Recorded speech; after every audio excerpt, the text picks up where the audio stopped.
All right, I will call the meeting to order of the Milton School Committee Finance Subcommittee at 8:02 a.m. Jump in the Assistant Superintendent report, which I think is also linked to the old business discussion of FY27 budgets. I might, before we jump into that, I know we've gotten a couple of emails from families. Obviously, there's a lot of concern over the information that I appreciate John sharing proactively after we met with the town administrator and got clarity last Wednesday. This time we kind of got the information that our budget increase is 2.38%. And that is a significant reduction from our level service budget, would result in projection is up to kind of 26 positions. Shared that out with the community as soon as we could, as soon as we knew that information was available to make sure it's on people's radar. Obviously, we have not had opportunity yet as a committee to work through that information, figure out how we will approach process. Some folks in count as that kind of is the end statement. I just want to be clear, like that's the starting statement. It's trying to keep abreast along the way. I'll say another thing I've seen in a few communications is some narrative around John Phelan as being somebody who's coming in and trying to cut the budget. Just as a school committee member, and obviously been in all the finance meetings with John, like at no point, I don't think John has been coming in trying to reduce the resources available to the schools and the students. And what we have talked about is how we stabilize our budget coming out of 2 years of really poor fiscal, like significant fiscal issues, I'll say. And I think, Katie's been a huge part of that.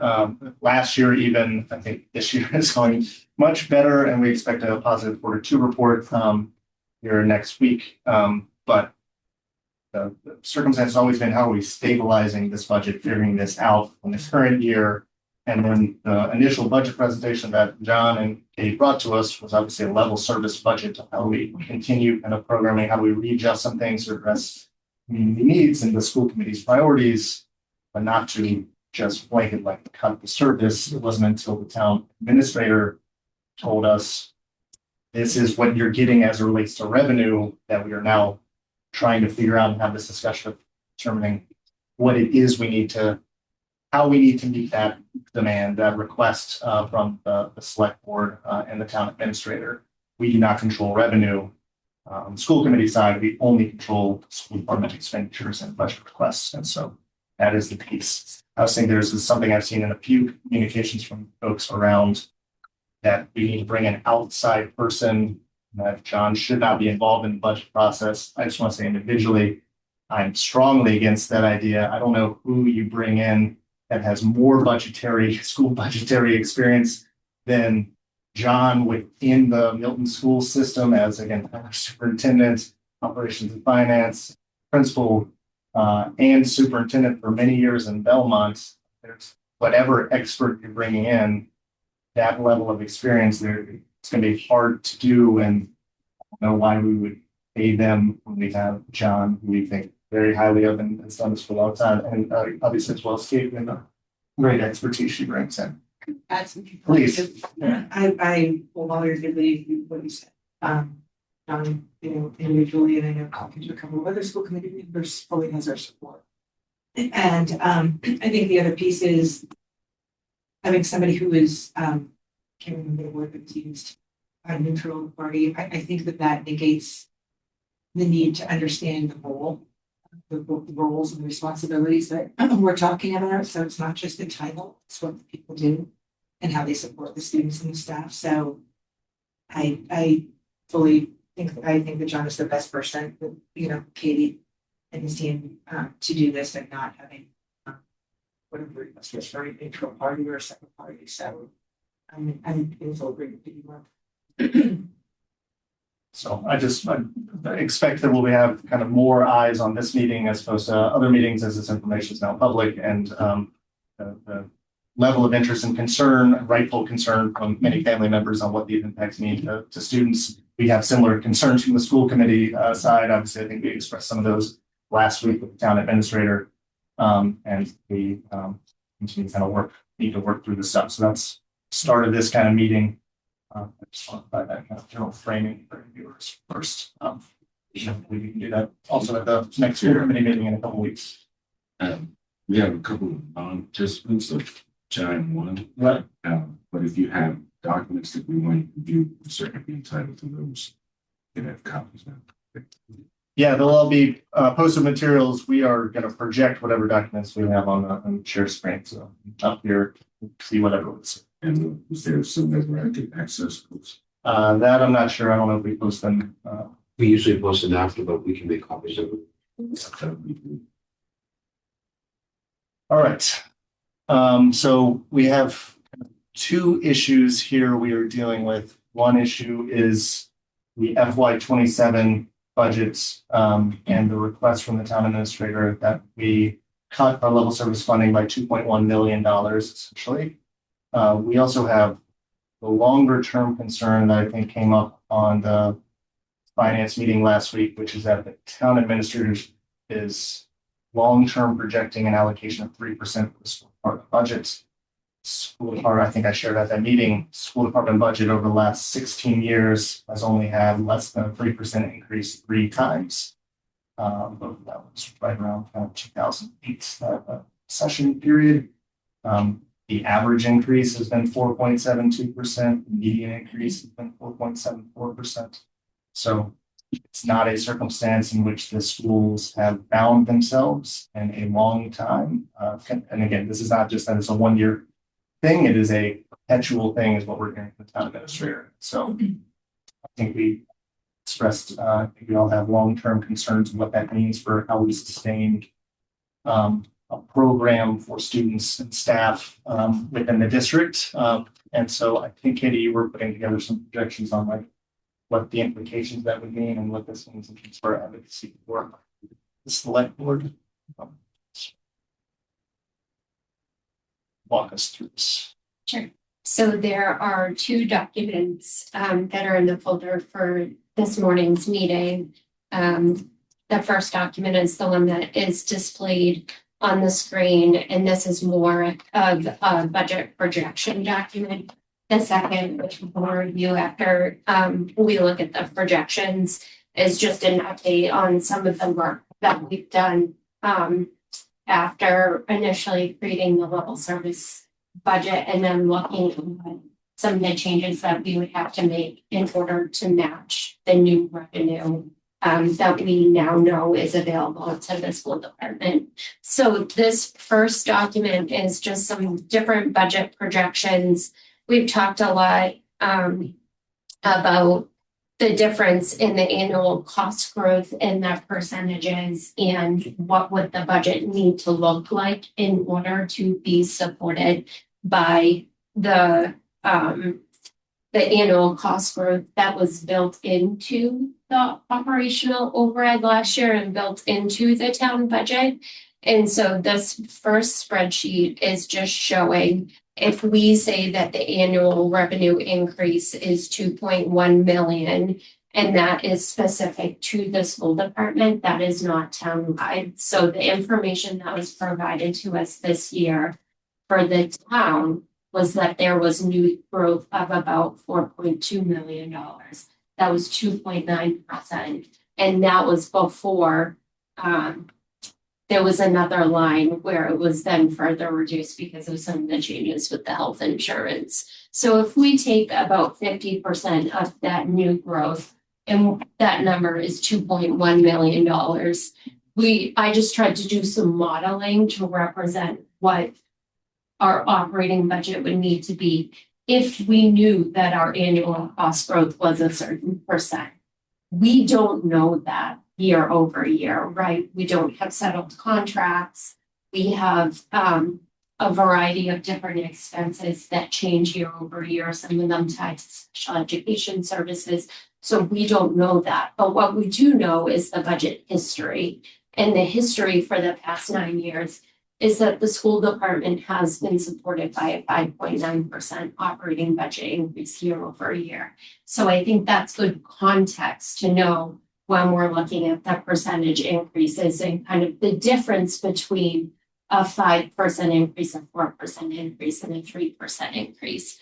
So in this, this first tab is just showing the budget size versus a projected cost growth. And cost growth is just that percentage increase year over year.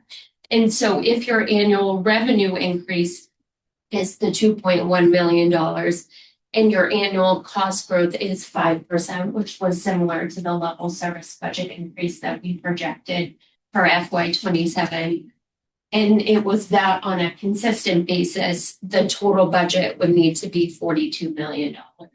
So 5% of the $42 million is 2. It's pretty straightforward. And you can see the calculation there. So there's the budget, 42 million, growth at 5%. Your new budget is $44 million, and your revenue increases to 2%. So that's how the math works. And then I just walk through that scenario at different percentages. So if you know that your annual growth rate is 3% or 4%, what would your budget need to be? So at a 3% increase would be reflective of a total budget of $70 million. Because at the $70 million at 3%, $72 million, that's the 2.1 revenue.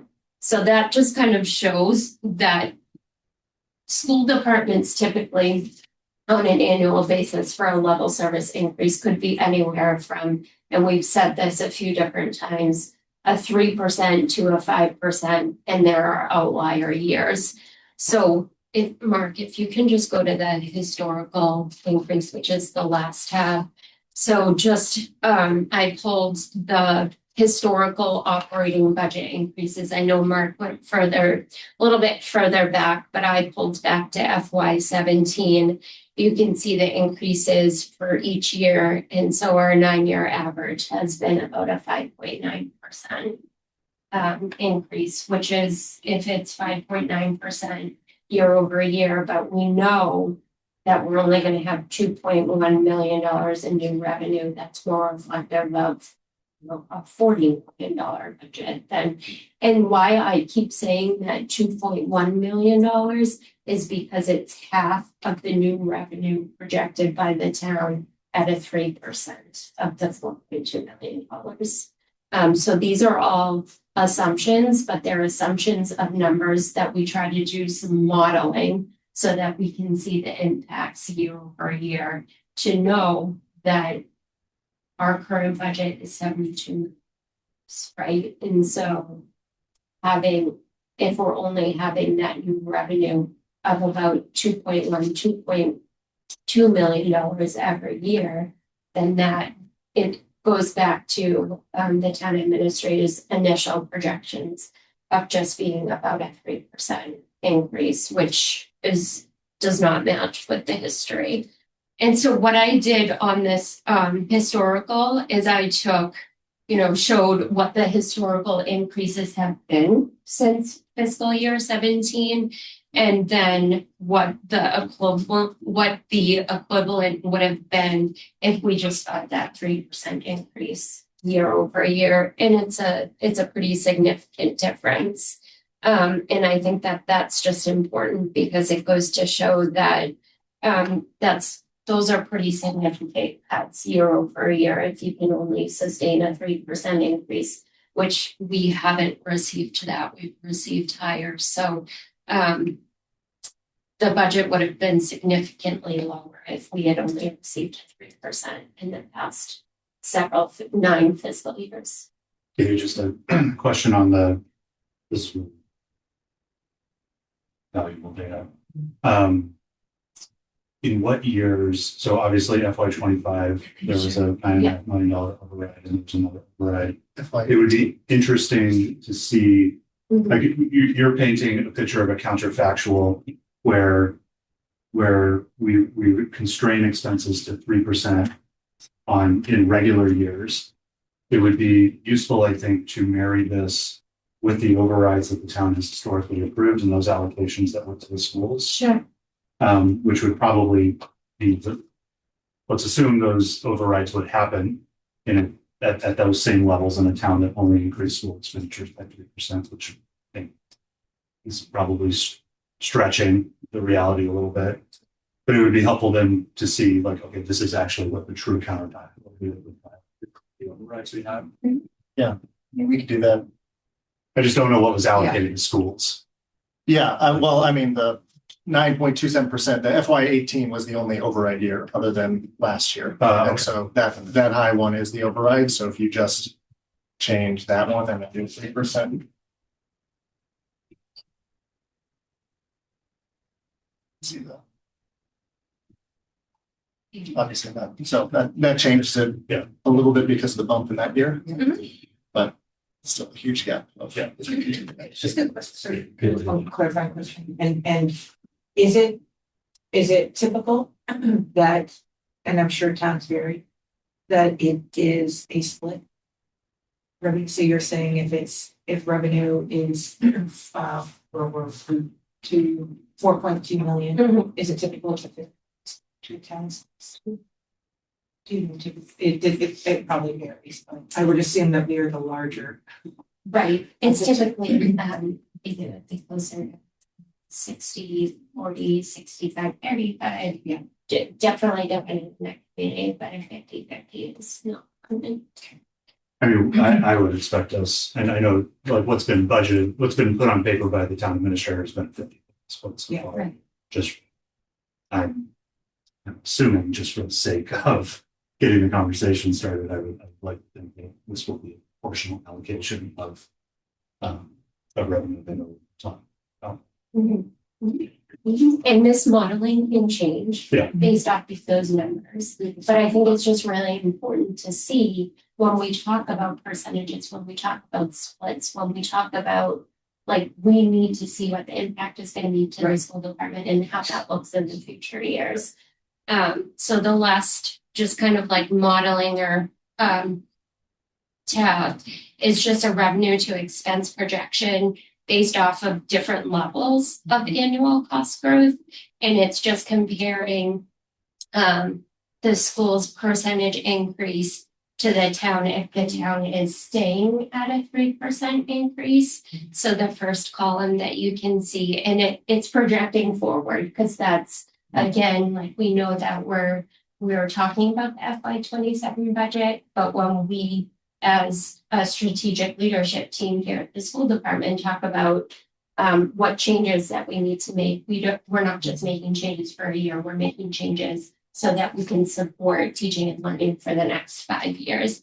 And so that's a piece of what we tried to do here is just to say, if the town can only support a 3%, but the school's budget is increasing by a 3, 3.5, 4, 4.5, what is the variance between the revenue that's available and the expenses that potentially could be incurred? And you can see the revenue to expense variance is in column D. And so the models aren't perfect, right? Because we're not resetting to what actually happens year over year. It's just a projection to be able to show that there would be variances in each year just because we know that our expenses may not be able to come in at 3% consistently up until fiscal year 32. So just more information, just trying to look at it from different ways to be able to provide that information.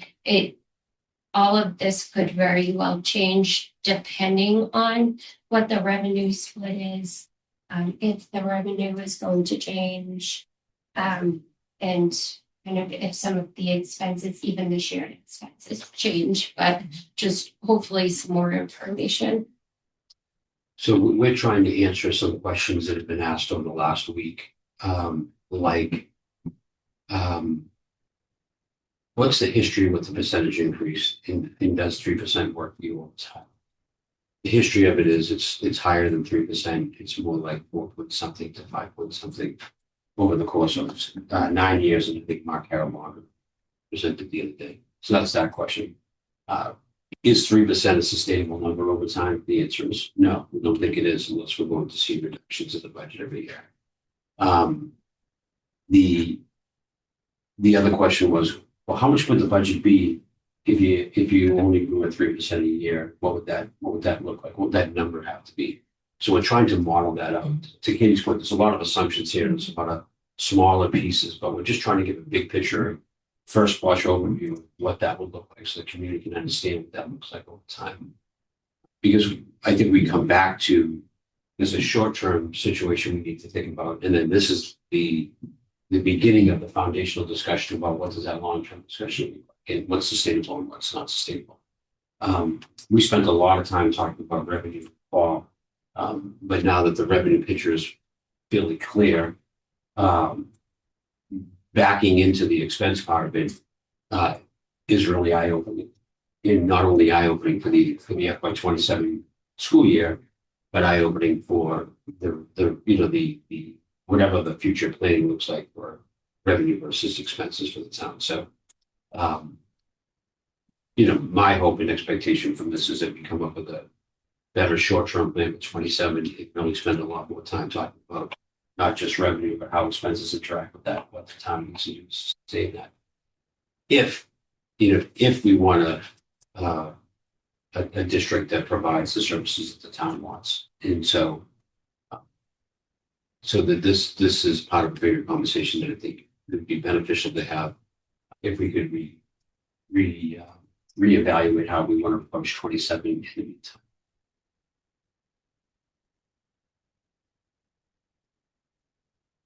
Questions, folks have? Katie, what are you, outside of this committee meeting, how do you anticipate communicating this information to others in town?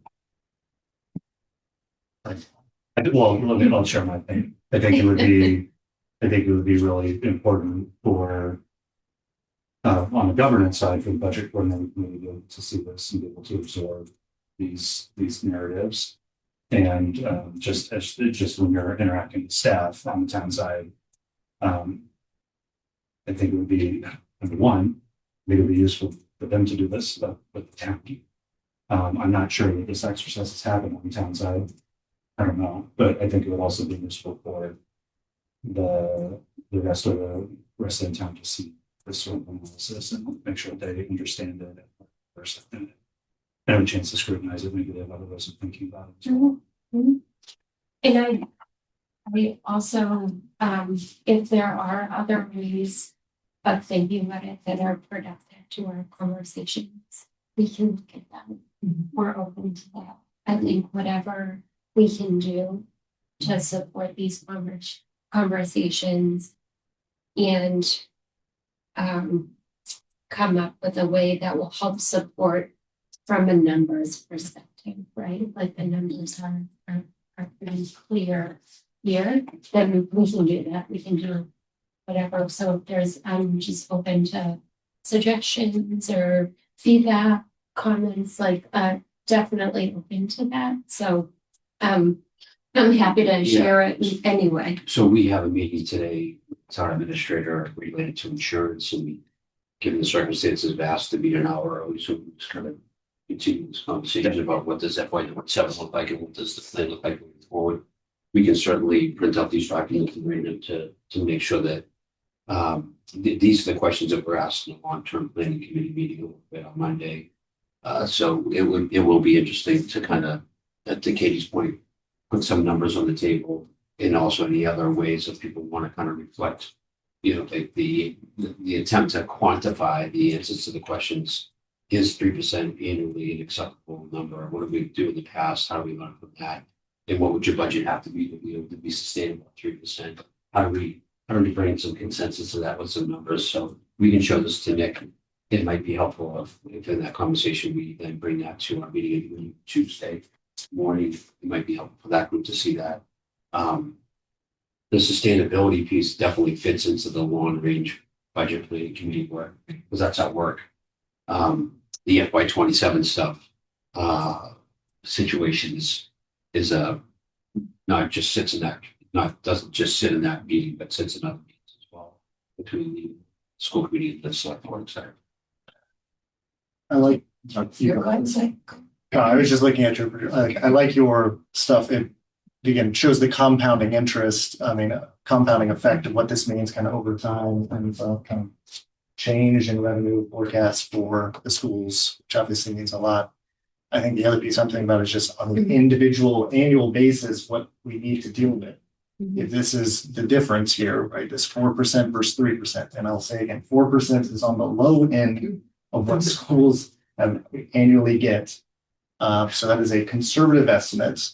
But let's say we can somehow restructure the budget, the contracts, whatever it is, and drop that to kind of a 4% annual increase. The town still only gives us 3%. I'll say again, the town's not giving us 3% this year, they're giving us 2.38%. So that's also conservative.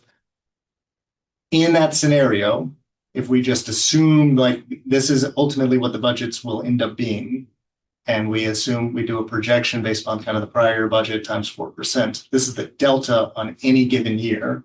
So every year we're seeing an $800,000 gap between level service if we have this kind of variation. So every year we're cutting. I just like, that is the thing that terrifies me about just how we are establishing this as a town. And this is assuming kind of a average FTE of $76,000. This is a number of FTE that we got to cut. Again, it's not all FTE. We have 20% of our budgets operating, and certainly our goal is not to just cut staff. It's to figure out how we do this in ways that best support students. So this is a little bit crude, but if we mostly to fill these gaps will need to be cutting positions, that's how many positions on an annual basis. So it is not a one-time. We cut these 26 people this year, we're fine. We cut the 26 people this year, we're cutting 10 next year, cutting 10 the next year, we're cutting 10 the next year. So that is the thing I want to make sure as a town, this is what the town and select board saying schools need to do. This is what they're saying the effect is going to be, and that the direction they're giving the school department is going to be, you need to cut 10 people every year. And that's the place that, again, really worries me. And we'll get into what we need to do for next year, just to close next year's budget, because obviously it's worse. Yeah. The other piece too, and I was thinking about what Katie said, I think it was the last meeting, when we look at the reserve funds, like, so if we look at, that does not take into account any of the building. Right, like the circuit breaker, or, I mean, this is, yes, it's a budget impact, but part of what we've talked about for next year is looking at, like, right now, moving back up the circuit breaker or adding back to all of the funds that have been completed. So how, I guess that doesn't take into account that reflects an inability to, Right. So do you know what I mean? This is, we're talking numbers, but it still leaves us very vulnerable in any kind of reserve funds to, am I looking at that correctly? Or yeah, so that's probably like a deeper level of this. So in our 5.2% increase for this year, which was level service plus money for negotiations, we were embedding, filling up those revolving accounts over time within our own budget at 5.2 in order to make sure our balance sheet at the school level was adequate. right, I.e. those revolving accounts had sufficient funds that we feel should be in place. It would be challenging to do that under this scenario because our goal was to realign our budget again in FY27 prior to this, keep some reductions in place or keep some vacancies not filled in order to continue to develop those accounts over time, small chunk of money. So we end with a balance sheet that had all those revolving accounts with sufficient dollars in place. So that would challenge that. So that 9.82 might be 12.82 because we might need 3 positions in order to kind of cultivate enough money. So it would exacerbate that scenario. right. And so I understand, like, we're trying to explain this at that level, but I think there are other things that are big challenges that we're trying to address that this scenario actually is conservative. Correct. Yes. And I think the more we can talk about the vulnerabilities on the reserve funds to the public, the better. I think it's a widely misunderstood and undervalued problem that we have, which is our savings accounts are at zero. And I think we need to talk about that a lot more. And generally appreciates that challenge. And I think that the way that our town administrator is offering to support with one-time funding, understanding that one-time funding for one-time cost is the goal. Continuing revenue for continuing expenses is the goal. It's hard. We don't have that many one-time expenditures, so it's really hard to take advantage of that offer to be supported. If it is a special education stabilization account fund at the town level, which would be great as an anchoring place where if something happened in any one year we could go to, that would be very, very helpful. However, once that one-time event happens in any fiscal year, it becomes part of our existing costs moving forward. So then it doesn't really adjust to the fact that then we'll have just a larger operating budget due to that circumstance. So I appreciate the offer to be supportive in that kind of one-time cost and one-time revenue perspective. I just wish we had more ways to take advantage of it than I think we actually have, because our revolving accounts are fluid year-to-year, fiscal year-to-year accounts that we use as levers to protect the general education budget against any athletic things that go up and down, or transportation things that go up and down, or special education things that go up and down, or any facilities and rental things that go up and down. So those are fluid accounts. So putting deposits into those as a one-time offer to help be helpful is helpful. But everybody should receive that in a way which is that now becomes part of what we're doing for work over time. Right. So it's one time in offering, but it starts to melt into the operating budget to be very transparent about what that money would do. And I would want to make sure that everybody understood that. So if we are able to secure funds for one time like costs that we're really clear about, that any revolving account melts into the operating budget during the course of a year-over-year scenario. Mark, I'm sorry. I just wanted to add all of the expenses. Truly, it's there's a difference between what our gross expense is. So that's the total expense to run the school department. That's the total operational expense. The revolving funds just offset a portion of that. So any change to those revolving funds is going to have a corresponding impact, right? So if we have less available to us, it's the same as an increase to expenses. The intent of the Special Education Stabilization Fund is just to be another mechanism to lessen the impacts if we have unanticipated or unbudgeted expenses in one fiscal year. The intent of the stabilization fund is not to replace operating budget funding or to replace funding from a revolving account that is within the purview and control of the school committee. And so I just think that that's really important, and that's something that the stabilization fund was put into place to do that. And so, we do need to fund the stabilization fund. We can't do it and impact or negatively impact the operating budget or any other account. Mark, if I could just comment on this analysis here in this bottom rows is really useful. One pushback on this is there, even in the town administrator's analysis or forecast, there would be an override in FY29, FY30. Realistically, if this was accurate portrayal of our future, I would imagine there could be 1 to 2 overrides in this period that might offset the pain and just refuse to believe that the town would accept this. But I think it paints a useful picture, and it doesn't also include the potentially 26 staff we're talking about for FY27, which is a reduction. If this was accurate, this is a reduction in the range of 15 to 20% headcount. And I think we need to. This is more complicated. We're not even sure how this would happen, but I think it is important to paint a picture for ourselves and for others as to what the actual impact is on learning experience, class size in particular, when you go in this direction.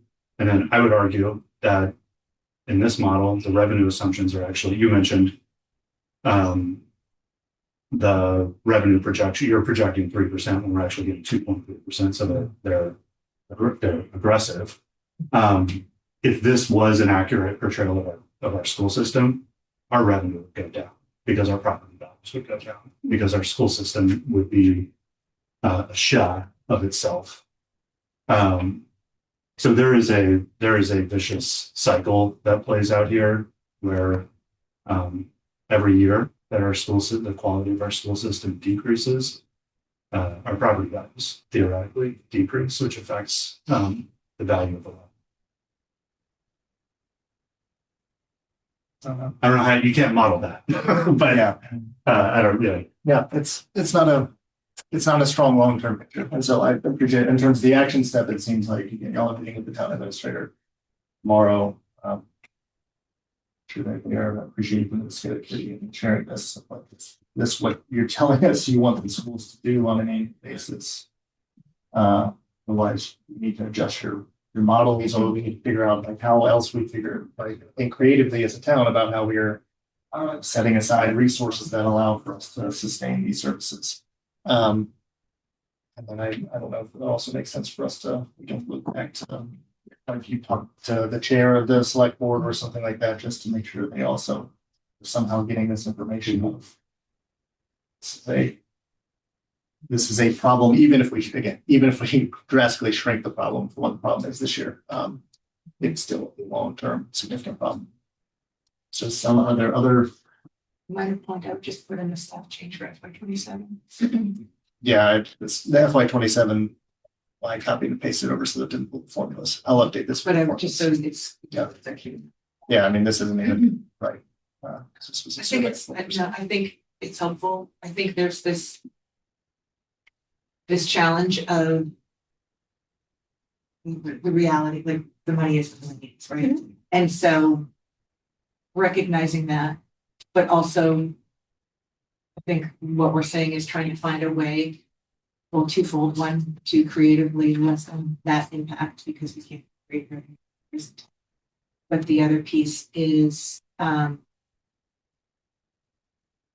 think having people be realistic and recognizing that I personally think the formula was flawed to get here. So because we've never been at 3% or less. So I think that was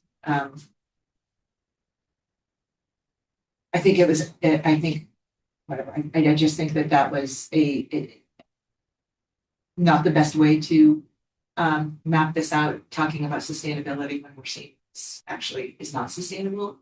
But as I said, the reality is what it is, the revenue is what it is, and we need to be as creative as we can to lessen that impact. But I do think it's important that we have this laid out to see, to that point, is it not a 50-50 split? Are there things that we could do to do that? But the reality is for the next coming years, at projected budget increase of 3%, it has a really detrimental effect. It's just important that we're transparent about that and share our concerns. I'll be mindful of time, and we have the current FY27, which is what we're doing next year. Any other questions or thoughts on this? Thank you for doing that. Thanks. I think it's really Yeah, this is helpful. great. Okay. Great. Yes, that's what I got.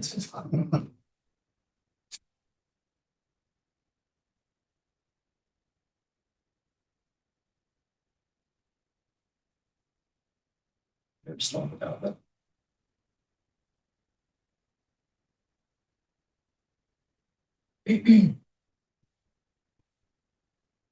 So in anticipation of having to make an FY27 reduction, we want to kind of put a framework together to let folks know methodology that we're going to work through to whatever level those reductions need to be, whether it's the 2.1 that we're currently being asked or hopefully something less than that in order for us to kind of, what I have been saying, sand down the edges of the impact of this first year and then have the community work out the long-term 3% issue that we just discussed.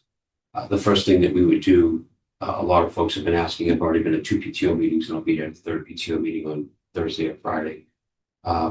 Is there anything we can do before we start to reduce FTE? So the answer is yes. It's minimal, but it's important because every chunk of money we get is another educator that we can retain. So we had already talked about in this room about increasing certain fees and having them addressed over time.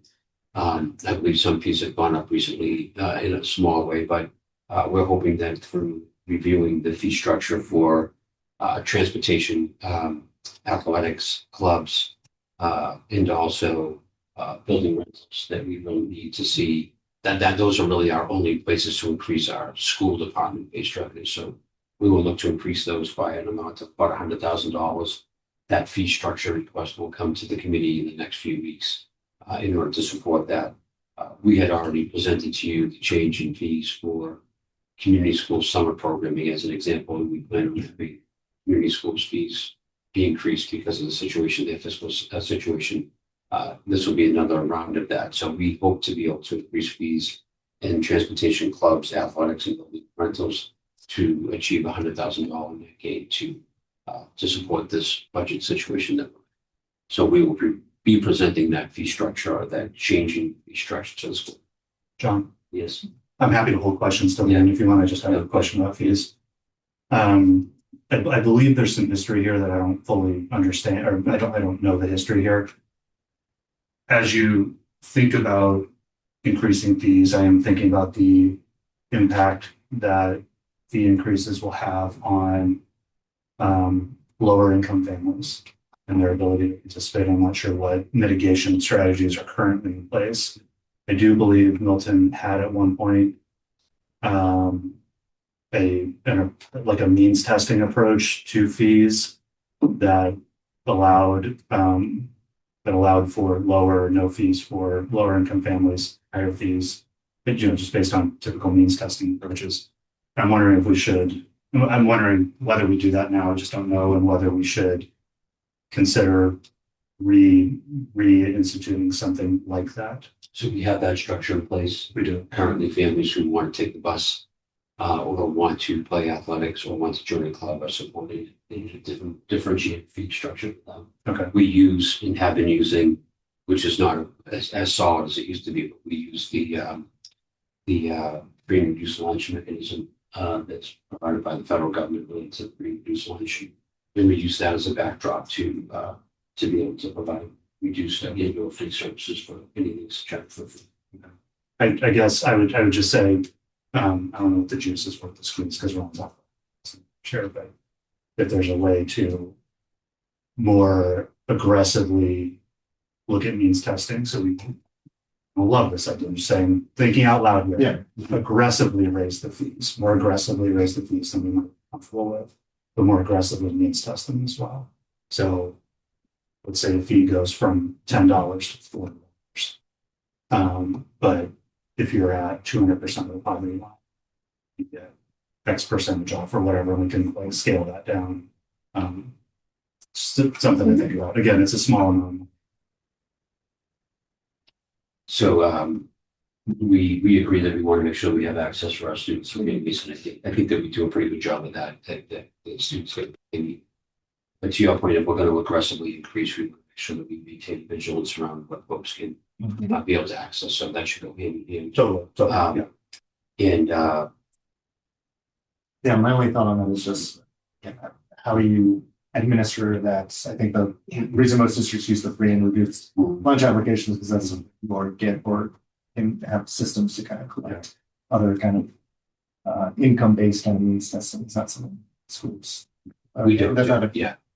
So Very few districts use a methodology that's unique to their own town because it's a lot of maintenance of effort. You know, you're asking for W-2s and you're asking for demonstrations of income on a yearly basis, and that becomes problematic to do or sustain the maintenance of effort from the business office to do that.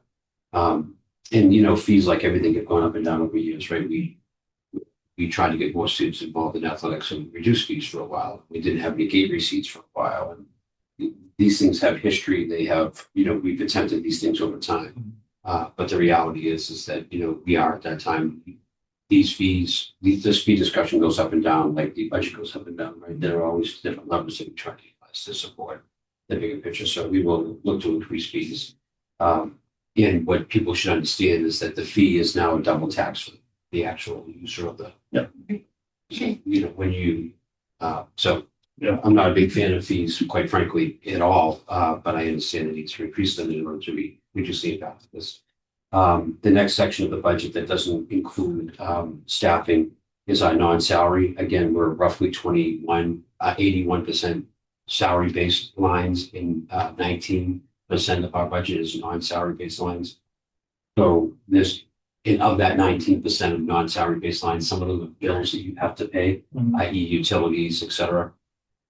So there is a smaller window of opportunity here to cultivate savings, but with a very quick view of that list, we have already identified about $205,000 of non-salary based reductions.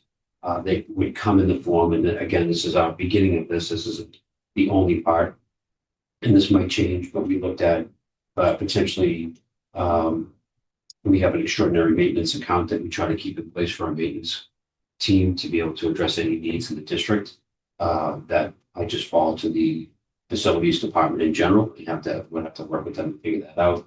We have a district-wide furniture account that we use to set up classrooms and or replenish classroom furniture issues. So an example would be we had a new special education that went to the Glover. We had to set that up in a way that was different from the normal classroom with different types of furniture needs. So that would be the annual way that we do that instead of having that come out of that school's budget. It wouldn't be fair to have that. That was a district-wide program. So that was a placeholder to support that happening on a year-to-year basis.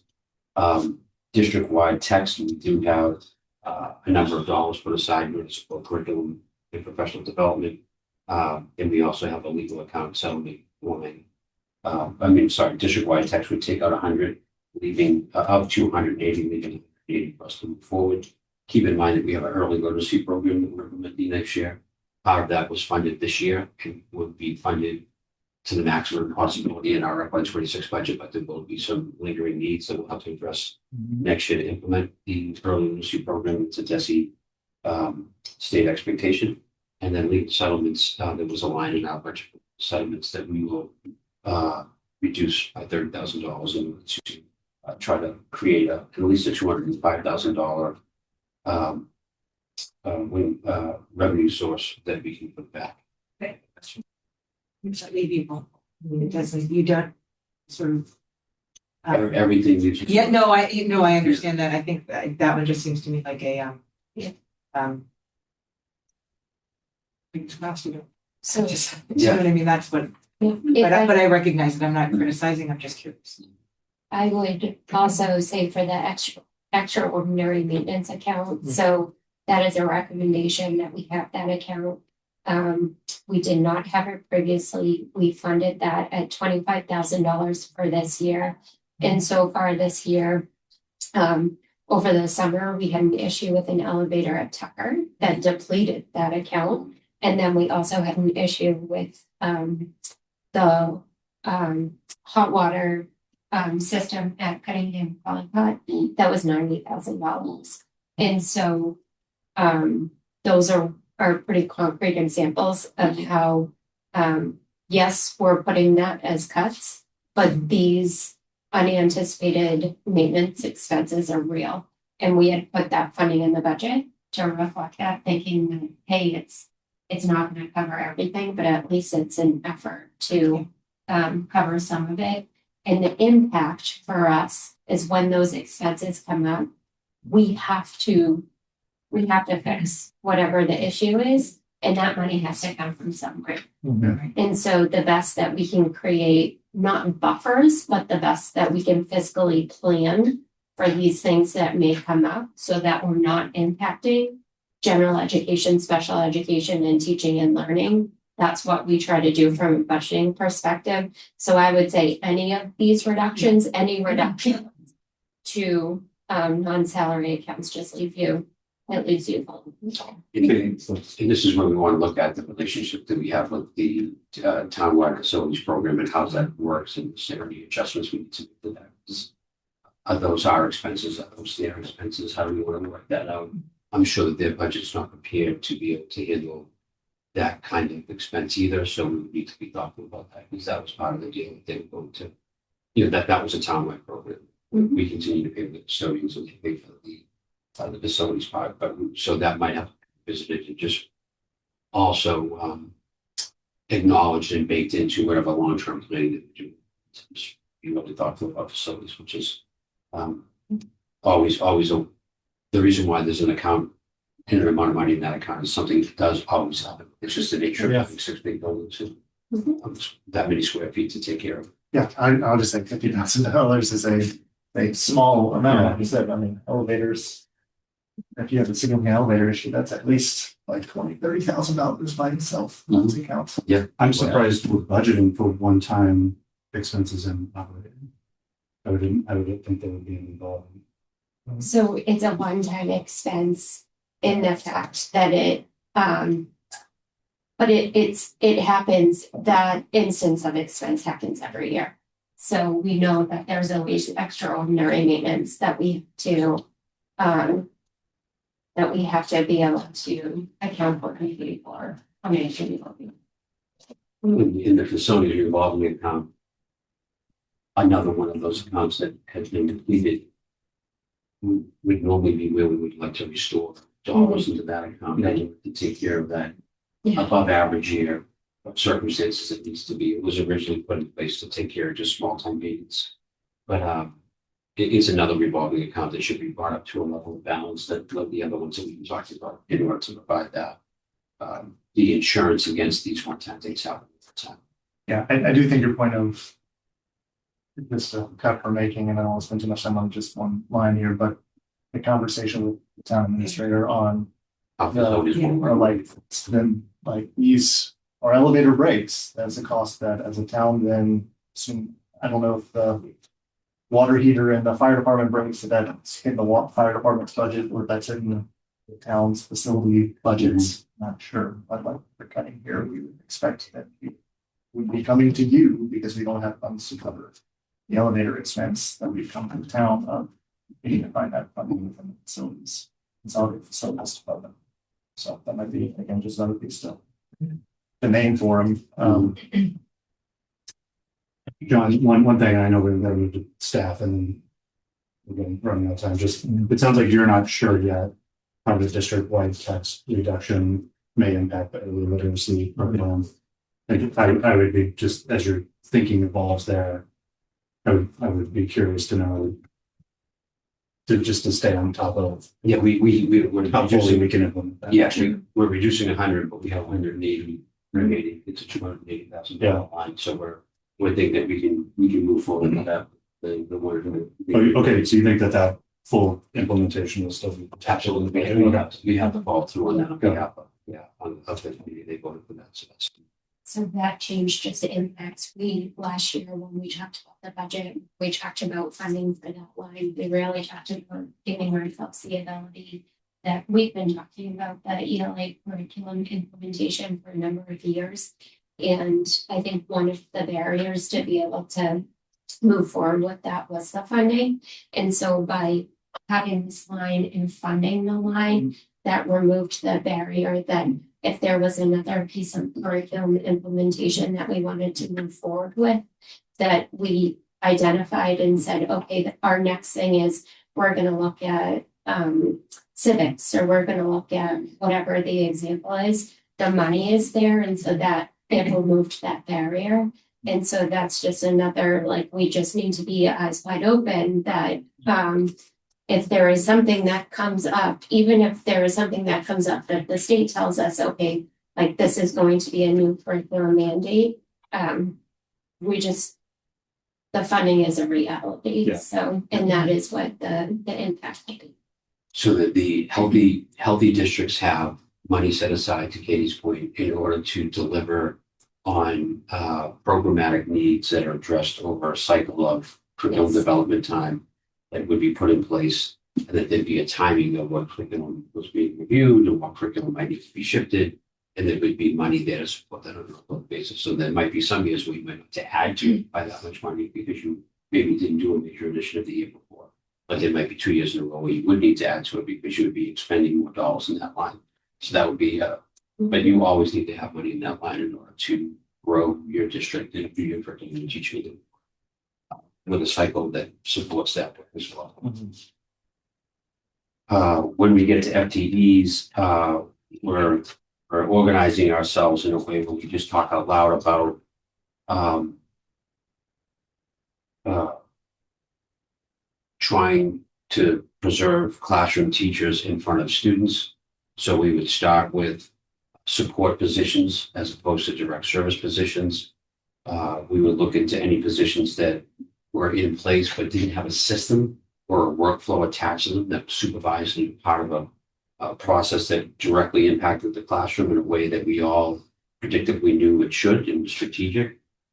We would look at anything that was added more recently that may be a result of COVID-related services that might now need to be, or we can afford to reduce the amount of services delivered in that area because we're moving away from our pandemic years and moving into a new world of what teaching and learning looks like and what our students come to us each day. We would also look at eventually class size and get to classroom teachers at some point. There are some class sizes that we can afford to maybe go in and review. And we have a meeting with Bill Fish with the middle school tomorrow and Karen Cahill, because those are the two places that class size vary. It's a complex schedule for those folks, whereas our elementary school standard. We do actually have higher class sizes in our elementary schools than we do in our middle school and high school. So we definitely have to explore that. And we also have to keep in mind that a good amount of our staffing is connected to mandated services that we have to provide by law. So that takes a whole chunk of TEs off the table. We need to provide certain things by law, and we will continue to do so. And so we're hoping again to shave down the amount of money that we have to impact on staff by addressing those two areas first. We want to thoughtfully, as we can, at least in the next 3 weeks, identify support positions that we don't feel fit into a system that's functional or working right now. That doesn't mean folks aren't working hard in that role. It just means that we need to align all that. And then anything that was added recently or class size. And just so the community understands, and I think Mark said this earlier, when we were moving our 5.2% budget forward with positions not filled, we had a list of realigning of our resources prepared to get to the school. How can we do a better job with technology and data? How can we do a better job with addressing the needs of students who have certain behavior difficulties that we want to address? How can we go about delivering coaching services and direct services to students and some coaching services to children? The budget did need realigning in terms of how do we want to take what we have and put more resources towards functions that we think will have better impact on students. So that was already happening. This conversation about doing that with less means that some of the positions that we wanted to realign will not have that backflow of taking this $75,000 position and maybe changing the role to something else and using it to benefit students in a way that we feel will move the needle and push the learning at a higher level that we're all looking for in Milton, because we feel our scores have been flat and need to grow. So an example by what we did at Tucker, we noticed that we needed more time for a team chair. So we funded that this year. We needed more time to create an instructional leadership team. So we increased the stipend for staff to do that. And we have more staff going on there in the district to spend more time at that school in order to support the concerning outcomes that we're seeing at that school. So that's the kind of work that we still have to continue. So within these reductions, it doesn't mean that everybody gets less. It means that things will come down to a certain level, but we still need to target things that we have to fix and we have to forward. And we're going to try to pull off that at a different scale now that we're doing that as well as reducing staff. So you will see some realignment as part of this budget, because we think it's really important to realign some of our resources to direct it towards what we think students need. And there'll also be reductions, obviously, if it stays at $2 million. The short-term plan on behalf of, I'll continue to say, we need to advocate for the schools and we need to be fiscally sustainable. And I think that we should also go back to our budget philosophy that we actually discussed here way back in October, I believe, October 22nd. Our goals were to support the 5 priorities of the district. But our first thing was to be long-term budget sustainable. And I think that speaks to the discussion that we had at the beginning of the meeting, that we know we need to be sustainable. We don't know if 3% is actually sustainable. We think that it should be a higher amount in order to deliver what we need to. We need to strengthen our tier one instruction. That means our classroom teachers really need to have what they need to support every single student in front of them. We need to actively address student learning gaps. We have them in the district. We need to spend resources and time and strategy making sure that we address those. And we need to continue to improve the school climate in our buildings to make sure that people feel like they're partnering with schools in the way that their children need to be addressed. So those are our goals that we set forward. We should ground ourselves in our values and our expectations for ourselves. And so I wanted to kind of bring us back to that. And I think the advocacy for reducing this number from 2 to something low would be helpful. Yeah. Just 3% to the 2.34 that we're facing is about $400,000. Sadly, if we just got to 3%, that $400,000 would help a lot. Mhm. And I think that to editorialize, that I think that I would assume that the operational stabilization account was a fluid lever that the town could use differently each year depending on the needs of the town. And that might need to be 700 one year. It might need to be only 500 year, but it might need to be 1 million one year. And so I really believe firmly that account to be leveraged in a way that's flexible over time to support the needs of any 1 year, despite the fact that it's an infusion of one-time money. I mean, it is a flexible lever that needs to be used strategically over the course of time.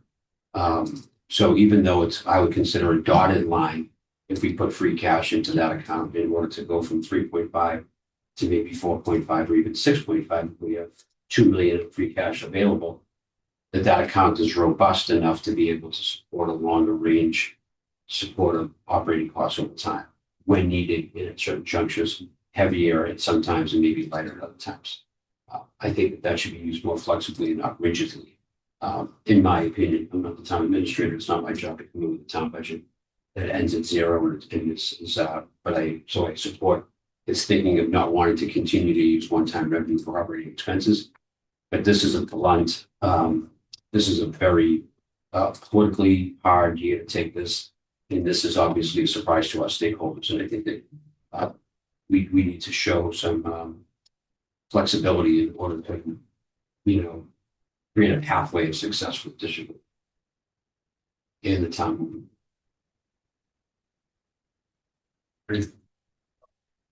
I agree with that. So again, in my mind, the two things I think we should be asking the town administrator and the select board to help us reduce the impacts is exactly what you're saying. The 700,000 for the operating stabilization fund doesn't do well. We need to think about that more, as you said, flexibly and what the allocation is for next year.